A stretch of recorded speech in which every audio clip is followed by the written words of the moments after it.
South Korea and Israel are the two top countries, rather, in terms of venture investment against GDP. Startups are at the center of their future industries, so nurturing these businesses is crucial. There seem to be several qualities that two sides have in common that make them startup powerhouses in the Middle East and Asia.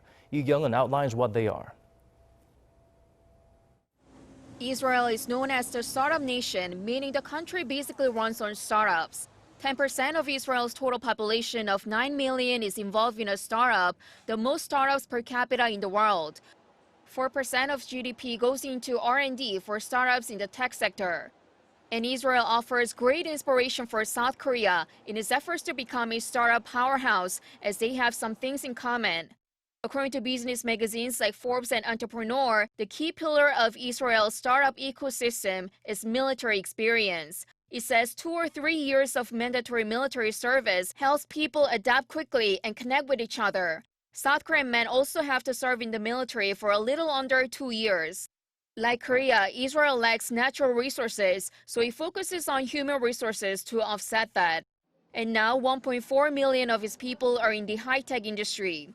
This high-quality workforce makes the country a lucrative market for foreign investment, attracting some 350 global R&D centers like those of Google and Microsoft. These factors are what foreign investors say is attractive about South Korea.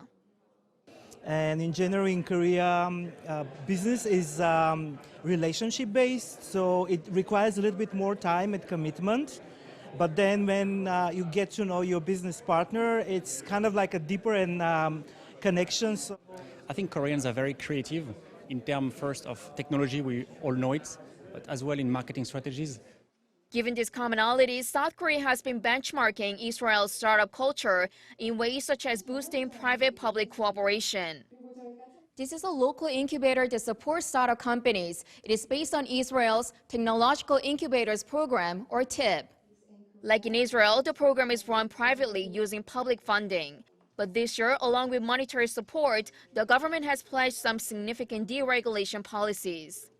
With this changing business environment, South Korea is expected to raise its national prestige once again, this time as a global startup hub. Kyung-eun, Arirang News.